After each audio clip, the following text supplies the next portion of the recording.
Eu amo pregar, falar, e eu quero trazer uma mensagem para vocês nesta manhã, que vocês tenham um pouquinho de paciência, para que a gente fale sobre essa questão de intimidade com Deus. O tema é importante, vocês vão crescer durante esse ano de intimidade. Eu vejo que falta muito isso. Sabe quando eu vejo intimidade, e Deus estava trazendo no meu coração quando a gente estava cantando, e quando a gente fala de intimidade, eu vou te dar um exemplo muito importante quando a gente tem intimidade com Deus. O meu filho começou a namorar com a menina da minha igreja, minha ovelha. Foi lá, pediu, como eu falei, para os pais, né? Teve essa responsabilidade. Quando ela chegou em casa, no primeiro momento também a gente conversou, nós observamos que ela era muito nova, tal. Os dois persistiram, falou: vamos ajudar. Também a gente não pode colocar tudo um obstáculo, a gente precisa se envolver com a vida dos filhos. E quando ela chegou em casa, então ela chegava, sentava no sofazinho, né, e ficava lá. A gente dava até cãibra nas pernas daquela menina, né? Então ficava sentadinha ali com meu filho, só sentada no sofá. Primeira semana ou um mês mais ou menos assim. Segundo mês, ela já começou a conversar, já tomava o café com a gente, já almoçava. A gente já buscava ela mais cedo, porque ela já mora um pouco distante. Ela vem cedo no domingo, fica na IBD, almoça, janta, e a gente devolve ela para os pais umas 10h30, 11 horas, em torno de meia-noite. O que é intimidade? Aí essa menina começou a fazer o seguinte: aí ela já abriu geladeira, entendeu? Aí ela já futucava nas panelas, ela já pegava, só comia, não repetia, já começou a repetir, já começou a fazer pudim, começou a fazer bolo, faz bolo muito bem, né? Começou mal, eu falei para ela: agora você melhorou, hein? Melhorou demais, ok? E agora ela lava a louça, ela limpa a casa, ela abre geladeira, ela faz bolo, a gente termina o culto, ela já sobe para fazer o arroz. Vocês estão entendendo o que é intimidade? Gradativamente ela foi adentrando no contexto da minha família.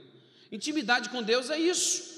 Gradativamente você vai entrando nessa visão, nesse poder sobrenatural, nessa conversa com Deus, nesse entendimento. Você não fica somente sentado no sofá e Deus falando com você. Quando nós falamos de intimidade, você tem uma abrangência enorme com Deus. Você decreta, você delega, você profetiza, você ora, você finaliza, você entende Deus, você ouve Deus, você é tocado por Deus. Então isso chama-se intimidade. Intimidade não é uma maneira que você se ajoelha lá no seu quarto, né? Tem gente que ora de pé e você não: vou ter uma intimidade melhor, eu vou me ajoelhar, então eu estou tendo intimidade. Não, intimidade é você ter uma abertura com Deus, é você saber conhecer esse Deus, é você compreender. Na realidade, intimidade é você fazer antes que Deus te peça. Esse é o propósito da intimidade, de você ter uma abertura enorme, porque Deus, Ele abre os seus palácios, Deus abre os seus tesouros, Deus abre tudo que Ele tem. A Bíblia diz que tudo que é de Jesus é nosso. Nós somos co-herdeiros em Cristo Jesus, herdeiros em Deus e co-herdeiros em Cristo. Tudo que Jesus conquistou na cruz é direito nosso, é nossa herança. Cantamos por muitos e muitos anos esse cântico. Então eu quero que você abra a sua Bíblia nesse Salmo 27, versículo 8, para a gente trabalhar, para a gente começar. Salmo 27, 8, por gentileza. Pode ficar assentado do jeito que você está, porque a gente vai trabalhar um pouquinho com a Bíblia, tá bom? Se você tem a linguagem de hoje, amém. Eu não trouxe a linguagem de hoje. Que você possa desfrutar de uma palavra muito abençoada para mexer no seu coração, amém? Amém, igreja? Glória. Dá um amém para dizer que está vivo, em nome de Jesus. Bom, vamos lá, 27:8, na minha tradução diz o seguinte: quando tu dissestes: buscai o meu rosto, e o meu coração te disse a ti: o teu rosto, Senhor, buscarei. Intimidade, o teu rosto eu buscarei. Feche os seus olhos. Deus, nesta manhã eu quero, Senhor Deus, te louvar pela tua paz, Pai querido, pelo suprimento que o Senhor tem dado a nós, pela alegria que o Senhor tem derramado, pela vida eterna como nós acabamos de cantar, pela abundância, Senhor Deus, que está, Senhor Deus, disponível a todos aqueles que creem. Eu quero te louvar nesta manhã, Senhor Deus, porque Tu és um Deus grande, um Deus poderoso, um Deus magnífico, Senhor. Tu és, Senhor Deus, um Deus bondoso, um Deus fiel, eu quero te louvar por isso, ter esse prazer com esta igreja, com teus filhos, com teus servos, com líderes de células, com líderes em treinamento, com supervisores, pastores. Nós queremos te dizer que Tu és o nosso Deus, a nossa única porção, Senhor. Em nome de Jesus, que isso seja registrado, Senhor Deus, nesta manhã. Nós queremos, Senhor Deus, que o Senhor limpe a nossa alma, que o Senhor nos purifique, nos santifique, nos tire, nos afaste do pecado, Senhor Deus, nos dê nojo pelo pecado, Senhor Deus, nos dê ódio pelo pecado, Senhor, em nome de Jesus. Nos livre das pessoas perversas, da malignidade, da perversidade, Senhor Deus, em nome de Jesus, nos livre, limpa a nossa alma, em nome de Jesus. Purifica, Senhor Deus, o nosso ser, Pai. Nesta manhã eu quero te agradecer por estar nesse local, Senhor Deus, ser, Pai querido, ferramenta de bênção para quem vai ouvir o Senhor. Que a minha boca seja a Tua boca, Senhor Deus, que o meu corpo, Senhor Deus, seja inundado pelo Teu poder nesta manhã, Senhor. Que esta igreja sinta o Teu poder, sinta a Tua glória, que mudanças comecem a acontecer, em nome de Cristo Jesus, Pai. Que problemas venham ser solucionados, que milagres sejam abertos, em nome de Jesus. Que portas, Senhor Deus, sejam abertas, em nome de Jesus. Que céus abertos sejam colocados sobre famílias aqui presentes, Pai, em nome de Jesus, Pai. Eu quero pedir ao Senhor pela igreja, Senhor Deus, que o Senhor levante, Senhor Deus, discipuladores, Senhor levante, Senhor Deus, em nome de Jesus, pais espirituais, mães espirituais, que o Senhor dê uma visão de multiplicação a esta igreja, meu Pai, que esta cidade pertença ao Senhor, meu Senhor. Eu quero interceder por isso, que o Senhor dê estratégias, que o Senhor dê recursos, visão, Senhor, direção, e o Senhor dê coragem, meu Pai, que para ganhar uma cidade precisa ter coragem, Senhor. Dê coragem aos pastores, Senhor. Unge o Teu servo, pastor Rodrigo, meu amigo, a sua esposa, a pastora, os seus filhos, Senhor Deus, em nome de Jesus, eu te peço que a Tua glória seja derramada nesta manhã, Senhor Deus. Fala conosco profundamente, não fala, Senhor Deus, superficialmente, fala profundamente, em nome de Jesus. Nós queremos te entender, para a honra e para a glória do Senhor Jesus Cristo, amém? E é interessante, quando você fala de intimidade, quando você trabalha essa questão da intimidade do Senhor, irmãos, Deus tocou muito no meu coração, que é uma área de intimidade que a gente precisa ter, que significa que é a área financeira. E eu quero alguns minutos conversar com vocês sobre isso, sabe? Por quê? Porque eu entendo que a grande riqueza, a grande abertura dos tesouros espirituais e materiais, eles são direcionados dentro dessa área, e a gente ainda tem muita dificuldade. Hoje de manhã eu estava lendo sobre corrupção, né? A questão do Brasil que nós estamos vivendo, de tanto desvio de dinheiro. Você descobre uma coisa, daqui a pouco vem outra, e eu tenho orado para o Senhor derramar a mão de justiça sobre o Brasil. Essa cambada de ladrões precisam ser presos. É muito dinheiro desviado da segurança, é muito dinheiro desviado da saúde, é muito dinheiro desviado, logicamente, nosso dinheiro, é o nosso, porque eu compro um arroz, eu pago logicamente os meus impostos, eu compro 1 quilo de feijão, eu compro sabão ou detergente, eu compro roupa e eu pago impostos, e não se sai barato, se sai caro, tá ok? Então eu contribuo e esse dinheiro é nosso. Mas só quando a gente olha também para dentro de uma intimidade que eu preciso ter com Deus, sabe? De eu entrar na casa do Senhor, de eu me sentir à vontade, de eu me sentar, de eu poder falar algumas coisas com Deus, porque o salmista disse para Deus: Deus, acorda, levanta, o Senhor está demorando. Ele tinha intimidade, ele tinha cacife para falar isso com Deus. Eu não estou falando que você não pode, mas você tem que observar se você tem essa intimidade para falar com Deus, se você tem, logicamente, essa amizade com Deus para falar desse jeito. Deus, acorda, levanta, por que o Senhor está demorando em responder a minha oração? Ele tinha essa intimidade. Agora, por que ele tinha? Porque o cara se quebrantava, porque o cara, logicamente, adentrava dentro da vontade do Senhor. Então a gente entende sobre corrupção, a gente fala muito sobre corrupção, mas a corrupção está na nossa vida, sério. Às vezes na questão de você tirar um real, na questão de você fular uma fila de banco, muitas das vezes de você se corromper com alguns valores que é para falar sim, você fala não.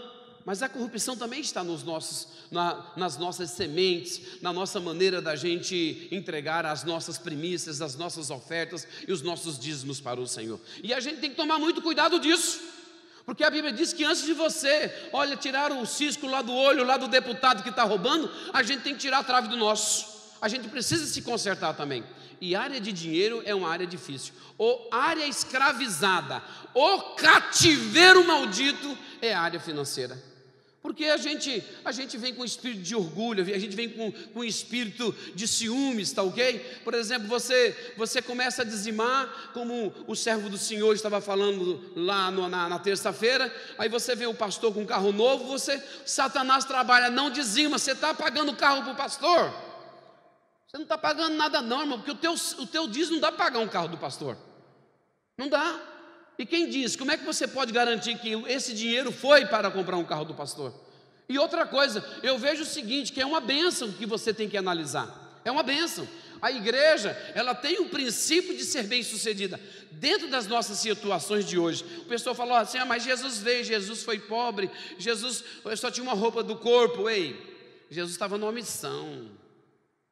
Jesus estava numa missão. Eu posso te mandar, o pastor pode mandar você lá para Minas Gerais, tá ok? Para uma determinada cidade, e falou, você só vai com a roupa. E chega lá o pessoal, acha que você nem tem casa.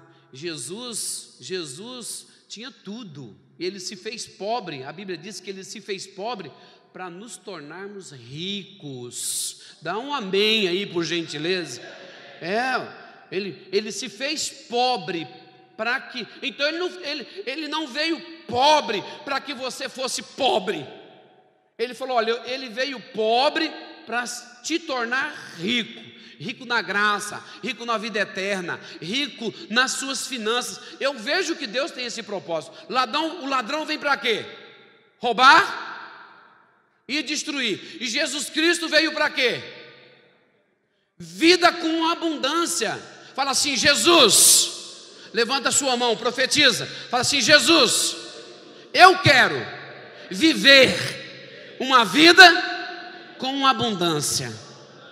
Nós não sabemos às vezes o que é vida com abundância. Sabe, no original significa uma vida completa.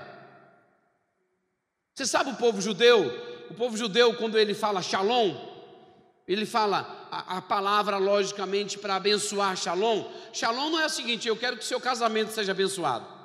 Eu quero que sua vida financeira seja abençoada, que o seu casamento, que seus filhos, que sua saúde e lá o que precisa. Isso significa. Então a gente precisa viver no original. Só que é o seguinte, o coração está duro, o coração está cheio de dúvida, o coração está corrupto, o coração se corrompeu, tá ok? Eu pego o que é o do Senhor, eu tiro o que é do Senhor, eu tomo o que é do Senhor. Aí como é que eu vou prosperar? Eu posso até ter dinheiro, irmão. Quando eu falo de prosperidade, eu não falo só de você ter uma casa linda, ou de você ter carros, não. Eu estou falando de prosperidade, é em cima do seu casamento, é em cima da criação dos seus filhos. Olha, presta atenção, quando a gente semeia dentro desses aspectos, a gente está construindo algo para o futuro.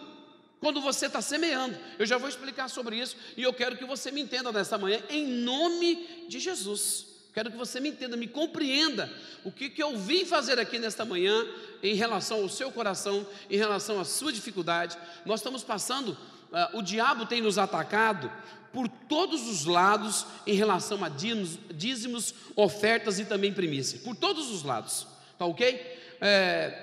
Você pega no Face, teve um dia que o cara fez um questionamento lá, ele colocou assim no Face. Ele colocou umas fotos de umas cestas básicas e ele falou assim, meu dízimo serve para isso, ao diabo. Eu falei, isso é do capeta, porque nós não temos esse desígnio bíblico para fazermos isso. Se você quiser contribuir para a cesta, você tem que contribuir, mas o que é do Senhor, você precisa devolver para o Senhor. Aí ele falou assim, nós temos que mandar os pastores trabalharem, vão trabalhar, raça de vagabundo, se sustentar, e deixa de tirar o dinheiro da igreja. Está vendo? Um cara crente, envolvido com o satanismo, porque para mim isso é falta de visão, de direção. Primeira coisa, eu não discuto nada no Face. Primeira coisa que eu fiz foi dar o chute, deletar ele. Quero mais nem saber da vida desse cara. E faço desse jeito, entendeu? Porque se você vai argumentar com esse tipo de gente, ele acha que ele está certo. Então a primeira coisa que, às vezes, muitas das vezes, essa voz demoníaca chegou no seu coração. Quando você vê o período de dízimo de oferta, você vê alguém falando aqui 5, 10 minutos sobre isso, você vê uma pregação sobre isso, e o teu coração endurece. Por quê? Porque tem um laço aí, você está num lamaçal, você está preso, você está numa prisão. E sabe por que Satanás te coloca numa prisão? Porque ele vem para roubar, ele vem para matar, ele vem para destruir. E ele está destruindo a tua vida financeira, ele está destruindo o teu prazer de se envolver, o teu prazer de ter, logicamente, de ajudar a obra do Senhor. Eu quero que você vá lá em 2 Coríntios, por gentileza, por favor, 2 Coríntios capítulo 9, o capítulo 8, o capítulo 9, de 2 Coríntios, ele não vem falando especificamente sobre dízimo, mas ele vem falando especificamente sobre ofertas, tá bom? E ofertas, nós temos várias coisas para exemplificarmos ofertas, e no Antigo Testamento, a gente exemplificava a oferta nas ofertas alçadas, tá ok? Ofertas alçadas são vários tipos de ofertas. Nós temos aí as primícias, nós temos as ofertas que são de missões ou que são para construção, que nós chamamos de ofertas alçadas. Então, todo tipo de oferta que nós colocamos dentro da igreja, nós temos liberdade bíblica para trabalharmos com isso. Nós podemos pedir 100 itens de ofertas, que Deus nunca vai dizer que a igreja está errada, que nunca vai dizer que o sacerdote está errado, porque ofertas é plural. Tá ok? Ofertas é ilimitado, não tem um limite de ofertas. Então eu posso trabalhar com construção, eu posso trabalhar com cesta básica, eu posso trabalhar para ajudar uma congregação, eu posso trabalhar com missões. Isso eu posso trabalhar do que a igreja quiser, que não tem pecado nenhum. E se ele está falando, a igreja tem que entender que às vezes você já está em 3 processos, no 5º você não vai entrar, você está em 2 porque você pode dar só para 2 e assim por diante. E tem gente que dá em tudo, entendeu? Tem gente que tem um coração, ele já compreendeu a semeadura de tudo isso e ele investe em todas as áreas. Salomão falou assim: olha, pegue o seu dinheiro e invista em várias coisas. Não é para investir na bolsa, não é questão de bolsa, não é para investir na questão no fundo a longo prazo, não é esse contexto. Ele está falando para investir no gasofilácio. É no gasofilácio, daqui chama gasofilácio, nome esquisito, mas ainda continua sendo. Nós não mudamos ainda, tá ok? Mas é gasofilácio. Então eu invisto aqui. Eu invisto no quê? Em tudo que aparecer. Vocês vão entender daqui a pouco a minha explicação. E baseado nesse capítulo que eu quero ler com vocês, tá ok? Então vamos lá, capítulo 9 de 2 Coríntios, a partir do versículo 6, por gentileza, abra a sua Bíblia, pega o seu lápis, caneta, rabisque, molha aí com a ponta da língua, tá ok? Para marcar esse texto para a sua vida. Bênçãos decorrentes, nós vamos falar sobre isso, bênçãos decorrentes de liberalidade. O que é liberalidade? Liberalidade não é somente eu entregar meu dízimo, liberalidade é eu ser liberal, tá ok? Por isso que nós temos confusão em relação à questão do Antigo Testamento e do Novo Testamento. Nós falamos muito de dízimo, de primícia, de ofertas no Antigo Testamento. Aí aqueles que são coração mais duro, está escrito no Antigo Testamento. Mas lá também está escrito que o seu filho será como uma planta plantada à beira dos ribeiros, que dará fruto na estação certa. Aí você fala, amém, eu quero isso. E os dízimos e ofertas? E as primícias? Aí você fala, a Bíblia fala que a esposa boa, quem dá é Deus. Aí você fala, amém. Está no Antigo Testamento. A gente entende que algumas coisas dentro do contexto da lei, algumas coisas acabaram realmente. Mas o Senhor não estabeleceu isso na lei. O Senhor já estabeleceu isso lá com Abraão. O Senhor não estabeleceu a questão do dar dentro da lei. O Senhor estabeleceu isso lá com Abraão, bem antes, 400 e lá vai cacetada de anos antes da lei. Então a gente precisa entender que às vezes a dificuldade que nós temos é a dificuldade de obediência. O salmista diz assim, olha, o meu maior prazer é obedecer os teus mandamentos. Mandamento eu preciso obedecer, é ordem do Senhor, a gente não discute. Entregar as suas primícias, entregar seus dízimos, entregar suas ofertas, tudo é forma de mandamento. É que você às vezes não observa, você quer trazer para um outro contexto, não se tem contexto. E às vezes a gente quer, o que tem no antigo tem que provar no novo. Também não tem, eu não tenho essa base, eu não preciso dessa base. A palavra do Senhor é completa de Gênesis e Apocalipse. O que eu preciso é crer, abrir meu coração para crer. E olha só o que Paulo escreveu à igreja de Corinto, a partir do versículo 6. Quem achou, diga amém. Tá bom, vamos lá, versículo 6 da minha tradução diz o seguinte, e digo isto, que o que semeia pouco, pouco também ceifará. E o que semeia em abundância o quê? Ceifará. Se eu ponho pouco, eu também vou colher pouco. Se eu ponho muito, eu vou explicar o muito para vocês. Às vezes não é muito dinheiro. A questão não está na questão do dinheiro, está na questão das sementes. De como eu vou semear isso. Tá ok? Versículo 7. Cada um contribui segundo o que propôs no seu coração, não com tristeza ou por necessidade, porque Deus ama o que dá com alegria. Aqui tem um problema muito sério, o que propôs no coração. O avarento vai dizer, esse mês não dá para eu ajudar. Mas dá, porque ele vai comer lanche, ele vai comprar roupa, ele vai pagar um monte de coisa. Dá. Ele não soube se organizar na realidade, é a desculpa do avarento. E nós temos esse problema, esse espírito maligno de avareza. E a gente precisa trabalhar com isso, pedir perdão para o Senhor. Senhor, me liberta, me tira do cativeiro disso. Porque no momento que Deus, Ele coloca às vezes uma semente na igreja para a igreja prosperar, a avareza falou, não vai, não faça isso. Isso é mentira, ele só está querendo ganhar dinheiro. E Deus, e Ele sonda nossos corações, porque Deus vai dar de acordo com a nossa ação. Não adianta somente a gente crer, a gente precisa agir, principalmente dentro desse aspecto. Então ele diz o seguinte, que cada um contribua segundo o propósito do seu coração, não com tristeza ou por necessidade, porque Deus ama ao que dá com alegria. Ele diz assim o versículo 8, e Deus é poderoso para tornar abundante em vós toda graça, a fim de que tendo sempre, vírgula, então você vai ter sempre, em tudo, vírgula, toda suficiência, superabundez em toda boa obra. Presta bem atenção, a gente vem trabalhando muitas vezes dentro da igreja com a palavra de abundância. Tá bom, abundância, e Jesus Cristo veio para nos trazer vida em abundância. O texto está dizendo aqui que nós vamos superabundar em abundância. Eu não sei o que é isso dentro do meu intelecto, eu não consigo imaginar o que é superabundar em abundância, tá ok? É além, então se eu tenho abundância, talvez 1000 vezes a essa abundância que eu já tenho, dá para entender? Só que a gente perde isso. Por que eu perco? Porque eu não obedeço o mandamento.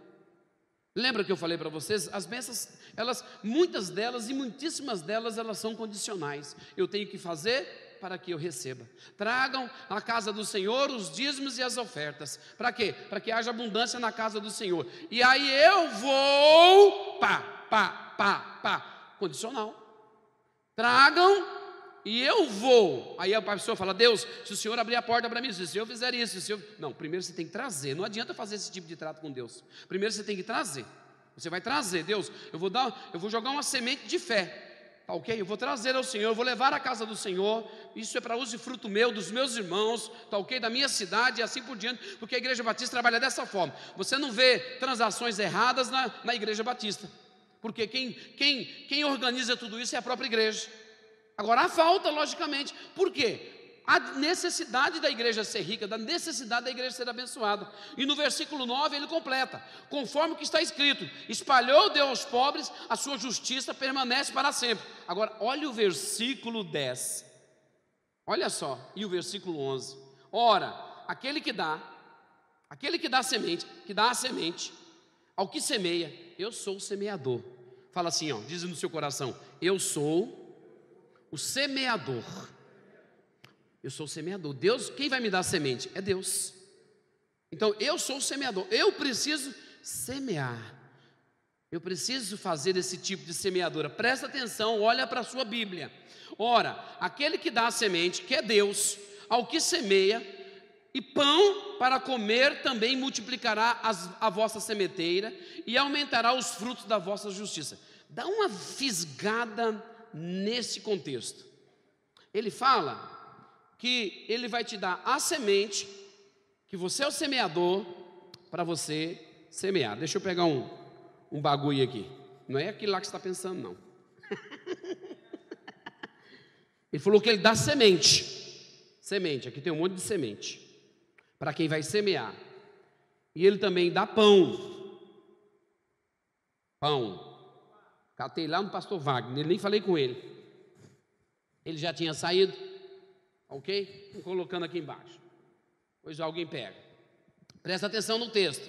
Ora, aquele que dá a semente para o semeador e pão para comer. Presta atenção na palavra revelada. Pão eu como, semente eu semeio.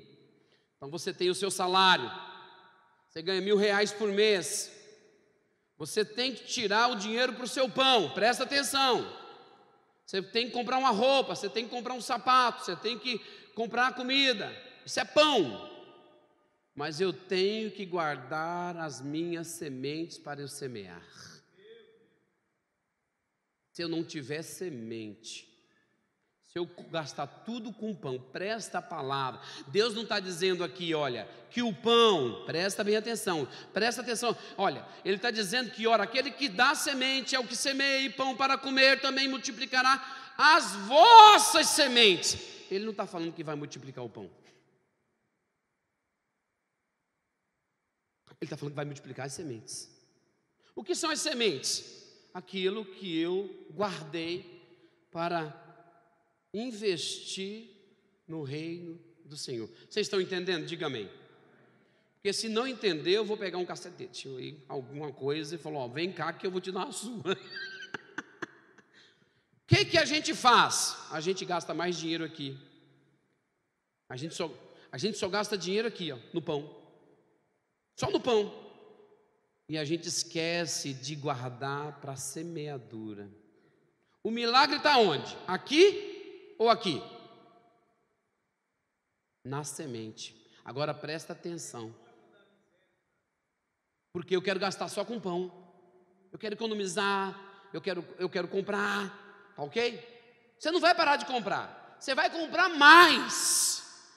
Por quê? Porque o processo da semeadura é o processo da multiplicação. Presta atenção, pasmem. Eu planto 2 grãos de milho, porque a gente trabalha isso lá no Paraná. 2 grãos de milho, nasce um pé de milho. De um pé de milho tem 2 espigas. Cada espiga, presta atenção, cada espiga tem em torno de 600 grãos. 2 espigas, 1.200 grãos. Se eu pegar esses 1.200 grãos e plantar, vai me dar 1.440.000 grãos. Uau! Nós não entendemos isso, irmãos, às vezes, porque é o espírito de avareza dentro do nosso coração, sabe? O dinheiro é o nosso rei, é o nosso líder. O mamão governa as nossas finanças. O diabo controla, o diabo não quer fazer isso. Você sabe o que o diabo fazia? O que o diabo fazia com Israel quando saía do cativeiro? Queria sair do cativeiro. O faraó chamou, logicamente, Moisés e falou assim, olha, vamos fazer o seguinte, Moisés, você pode siga Deus, vocês podem seguir, vão adorar a Deus, mas vocês permaneçam aqui no Egito. Ele não falou isso? Não é isso que o diabo faz, olha, vocês podem, segue a Deus, vocês podem seguir, não precisa entregar dízimo não, isso não existe na Bíblia não, Deus é o dono do ouro e da prata. O diabo coloca isso nas nossas mentes. Faraó que estava colocando isso dentro do povo, vocês podem ir, mas olha, pode seguir a Deus, mas vocês têm que ficar aqui. Aí depois, mais para frente, e é interessante como o Faraó quer comandar tudo isso, ele fala assim, olha, vocês podem sair do cativeiro, mas voltam, vocês podem voltar e ficar aqui. Vão lá adorar o Senhor, vão lá, e depois vocês voltam. Pode ir lá 3 dias, mas depois vocês voltam. Falou, não, nós vamos 3 dias e vamos ficar para sempre. E um pior ainda, é que o Faraó queria que o povo de Israel financiasse as trevas. Ele falou assim, olha, vocês vão, os homens vão, mas deixa aqui as crianças, os jovens, os adolescentes, os velhos e as mulheres.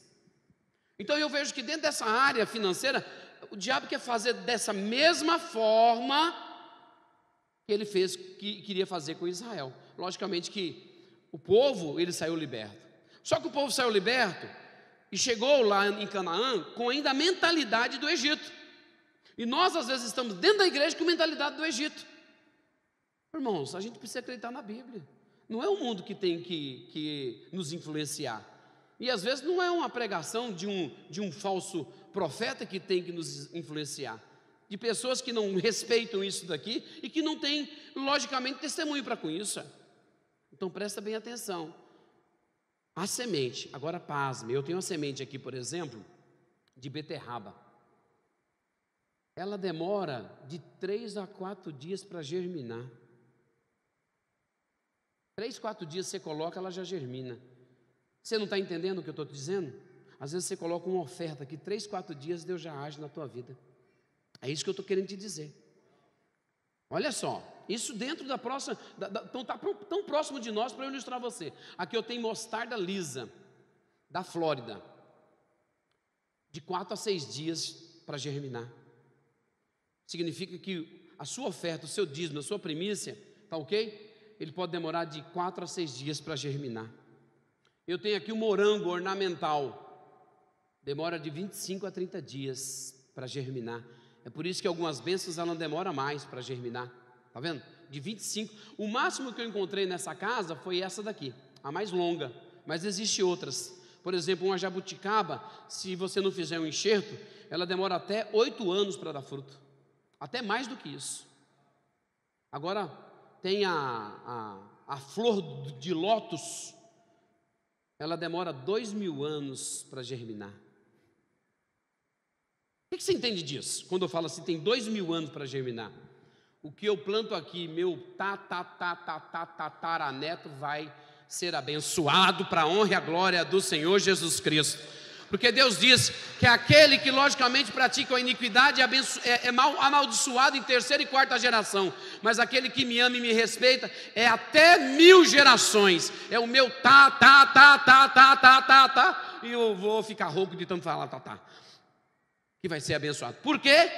Porque eu vou jogar as minhas sementes. Gente, isso é profundo. Diante desse Brasil todo, talvez só vocês estejam ouvindo isso nesta manhã. Pensa bem a preciosidade que Deus tem com vocês. Pensa bem o que Deus quer fazer nessa cidade com vocês. Mas aonde se joga? Se joga nas sementes. Então, lá do Antigo Testamento, nós tínhamos, como é que nós chamávamos sementes? Nós chamávamos primícias, que é o fruto do primeiro campo, da primeira colheita. Eles tinham uma colheita, né, vamos colocar que ele tinha 10 hectares de plantação de trigo. Eles iam lá, tiravam a parte, levavam até o sacerdote. A primícia é do sacerdote, o Senhor diz, é minha essa primícia, mas eu as dou aos meus sacerdotes, tá ok? Significa que aquela oferta que você dá para o seu pastor, já vou trabalhar isso para você entender melhor, que está lá no Novo Testamento e a gente não enxerga. Então, são sementes, dízimos, ofertas, primícias, tá ok? Aquelas ofertas para construir o templo, no tempo de Moisés, as ofertas de Davi para construir o templo, no tempo de Salomão, são todas sementes que foram jogadas, e você vai ver que a semente de Davi frutifica na vida de Salomão. Então presta bem atenção, quando eu jogo uma semente, quando eu entendo dessa semente e venho logicamente para o Novo Testamento, essa palavra é uma palavra chamada liberalidade, generosidade. Diga generosidade, diga liberalidade. Generoso, o que é ser generoso? É eu dar além, isso é generosidade, eu consegui dar além. Então muitas vezes nós trabalhamos dentro das igrejas somente com dízimos. O que é dar além? É uma oferta. O que é dar além? Eu entregar minha primícia. O que é dar além? Eu me envolver com outras sementes que logicamente eu possa ter condições e eu vou ver essa multiplicação dentro do contexto espiritual. Eu não posso investir somente nos meus dízimos. Nós passamos muito tempo, igreja pobre, com dificuldade, é uma brigaiada, tem que vender um monte de coisa, tem que se matar para construir algo, misericórdia. Muitas coisas que são construídas não são construídas dentro do poder da igreja, dentro do dinheiro da igreja. Tem que fazer campanha. Olha, há um erro, logicamente, de liberalidade para com a igreja. Então a gente precisa, eu estou falando do princípio de jogar uma semente, da gente frutificar com essa semente. Aquele que abençoa o profeta, aquele que recebe o profeta, ele vai receber o galardão do profeta. Olha só. Eu trabalho com primícias, quem fez retiro comigo de vida vitoriosa, lá na minha igreja, desde aquele tempo eu expliquei o princípio da primícia, e de lá para cá eu só venho crescendo. Hoje nós temos igrejas enormes, batistas, trabalhando com o princípio de primícia. No início eu entendia e queria que logicamente que essas primícias viessem até para mim, mas como houve dificuldade na igreja, falou, coloca no gasofilaço, a gente consagra, depois a igreja vê o que faz com as primícias do pastor. Entendeu? Se quiser entregar, se quiser dividir, se quiser. E mantendo, eu aplicava no som. Eu aplicava uma parte para aplicar no som e outra parte entregava para mim. Nunca tive dificuldade com isso, tá ok? Por que que eu preciso? Eu preciso entender que a minha semente também é com o meu pastor. Eu preciso, abra aí Gálatas, por gentileza, capítulo 6, na sua Bíblia para você ver, na sua tradução. Às vezes você nunca viu esse texto, ou leu, mas a avareza não deixou você agir.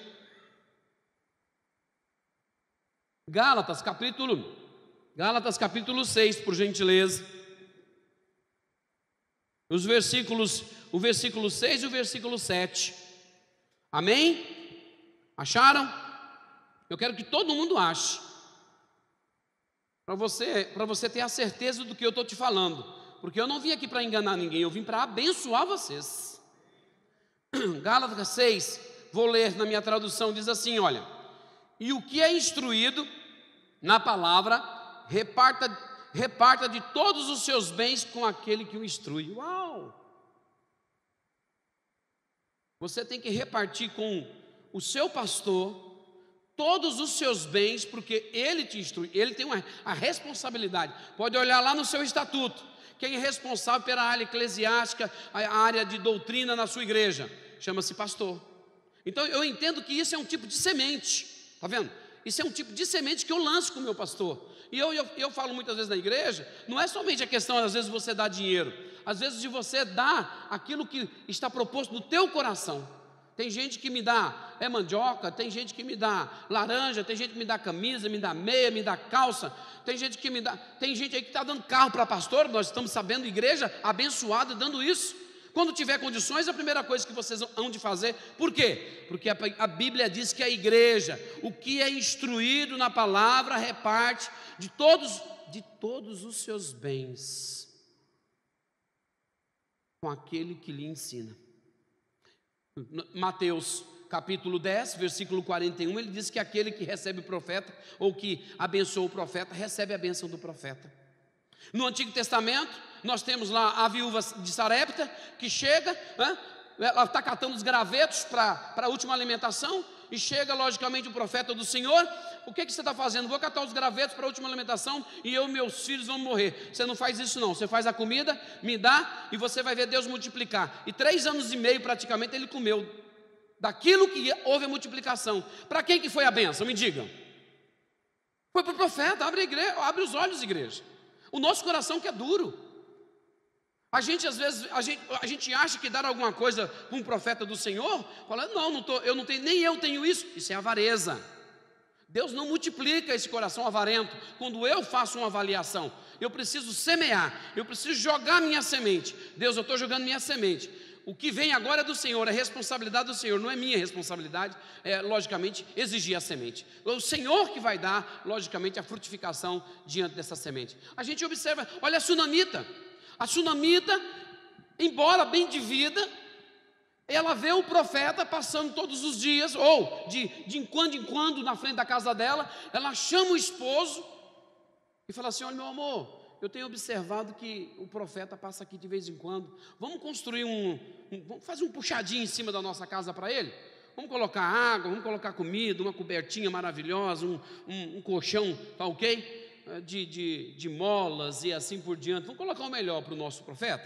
Vamos, o profeta veio, aí começou a bênção, presta bem atenção, ele já passava várias vezes, presta atenção igreja, ele já passava várias vezes, nunca tinha acontecido nada na casa e na vida dessa mulher. Quando ele vem, a mulher joga a semente, e ele fala assim, o teu ventre ou tua madre é seca, você não tem filho, e ela fala, não tenho. Ele fala, daqui 1 ano eu vou voltar e você vai ter um filho. Agora de onde começou isso? Hein? Não foi da semente que ela jogou? Ele já passava constantemente ali, olha, direto ele vinha e passava na frente da casa desse casal, mas nunca aconteceu um milagre. Por que não aconteceu? Porque nunca aquela mulher e aquele homem tinham jogado uma semente. O filho morre, o filho vai levar a comida lá no campo, um sol quente, bate na moleira dele, ele desmaia lá e morre. O homem pega o filho rapidamente, leva para a mulher deita ele em cima da mesa, pega o jegue, pega um dos criados, vamos comigo, né? Pocotó, pocotó, pocotó. Lá de cima do monte, o profeta vê logicamente essa mulher, o semblante dela de tristeza, pede para que o seu auxiliar o aconselhe e fala: olha, está tudo bem lá na tua casa, está tudo bem com teu esposo, está tudo bem com teu filho? E ela crê na semente, ela fala: está tudo bem em casa. Filho morto em cima de uma cama, e ela fala: está tudo bem. E ela chega, fala com o profeta: meu filho está morto. O profeta manda o auxiliar dele colocar lá o cajado, não tem jeito, mas quando chega, mão com mão, boca com boca, olho com olho, ele deita em cima do filho, depois do filho dessa mulher, dá uma volta na casa, tal, esperando mais um tempo, boca com boca, olho com olho, mão com mão, e aquece o corpo, aquele filho volta a viver. Aí eu te falo, essas bênçãos vêm da onde? Da casinha que construiu, da água fresca que colocou para o profeta, da cobertinha que separou para o profeta, da comida feita na hora para o profeta. Abre os olhos, igreja. Abre os olhos. Vamos voltar mais para a Bíblia. Vamos jogar fora nossos achômetros. Vamos falar daquilo que nós temos certeza. E Deus abençoou essa mulher tremendamente.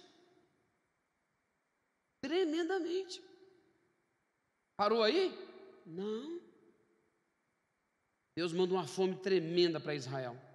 7 anos de fome. O profeta chama a mulher, fala: olha, vai haver uma fome aqui gigantesca. Você sai daqui e vai para outra terra. Sabe o que a mulher faz? Sai.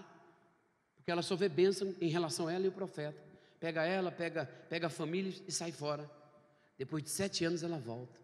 Quando ela está voltando, Geazi está contando uma história. Olha, teve um momento que o profeta, ele ressuscitou um menino. Quando ele olha para trás, a mulher está chegando. Porque a mulher está chegando para pedir a restituição das terras dela, porque o governo tinha tomado. Aí o rei fala: é verdade o que ele está falando? É verdade, meu filho está aqui. Esse é o filho que foi ressuscitado. Está ok? E eu fui na palavra do profeta, fiquei 7 anos. Aí o rei fala assim: pegue todas as terras dela, devolve as terras, e todas as colheitas que nós colhemos sejam devolvidas para ela. Oh, glória! Olha só, pode dar uma salva de palmas para Jesus. É a semente. Eu estou falando para você da semente, de uma semente que nós precisamos lançar, seja ela nas primícias, seja elas nas ofertas, seja elas através dos dízimos. Eu tenho muitas sementes. Eu vi aqui, olha, pega um envelope de 100, de 250, isso é semente, irmãos. Você não pode dizer, às vezes você está gastando muito dinheiro no pão, você está gastando dinheiro no pão, e não tem preservado o dinheiro para a semente. Deus está te tocando no seu coração? Sim ou não? Está tocando? Mas será que haverá mudanças nessa manhã? Será que nós podemos falar assim: o pastor Francisco veio aqui, vocês foram no retiro de vida vitoriosa, e eu preguei para vocês, e vocês obedeceram a muitos decretos que nós colocamos lá. Eu vi mudanças de muitas pessoas, eu vi pessoas e ouvi pessoas pedindo perdão uma para a outra. Mas na área financeira, nessa manhã, Deus também precisa trazer uma cura dentro dos nossos corações. Eu não vou abrir isso aqui, porque vai sujar tudo isso daqui. Mas, sementes. O Senhor quer. Você é o semeador. Eu preciso orar a Deus. Eu sou semeador, Pai. Eu sou semeador. Precisa profetizar isso na vida dos seus filhos. Meu filho foi numa igreja e o pastor pregando, ele estava para passar no FIES, tinha 15 vagas, ele era mais ou menos o 19º ou 20º. Chegou no dia, não passou, ele chorou, ele falou, ele ficou bravo com Deus, eu precisei conversar com ele, que algumas coisas realmente Deus nos prova dessa maneira. Eu tinha assistido aquele quarto de guerra, tinha feito a minha incubadora eu tinha colocado esse contexto, eu tinha ofertado para o Senhor, mas Deus queria trabalhar no coração do meu filho. E ele foi para uma igreja de um amigo dele, juntamente que fazia Senai, foi lá cantar, tocar. E no domingo, Deus colocou no coração dele assim: olha, entrega o que você tem, dá de oferta para esse pastor. O pastor estava passando por algumas dificuldades. Ele falou assim: pai, mas eu vou entregar, e como é que eu vou voltar de ônibus? E dizer assim: deixa isso por minha conta. E deu tudo para o pastor, tudo. Isso aconteceu no domingo, irmãos. Lembra sementes aqui? Que sempre demoram 2, 3 dias? Depois de 2, 3 dias, a faculdade liga e falou: Jatiniel, você não quer vir fazer a documentação para o FIES? Aquele menino chorou.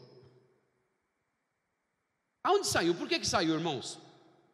Fala comigo, por causa da semente. Fala, por causa da semente. Eu quero levantar essa noite não, desculpa, essa manhã. Eu não sei que a gente faz uma confusão com isso, né? A maioria dos pastores fala de manhã, fala de noite. Difícil um que não fale isso.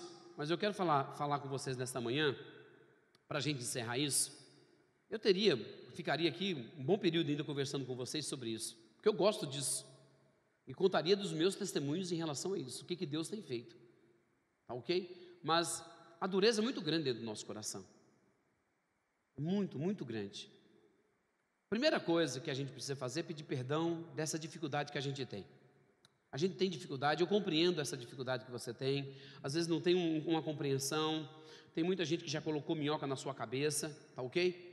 Segundo, a gente precisa se abençoar como semeadores. Semente vai ter.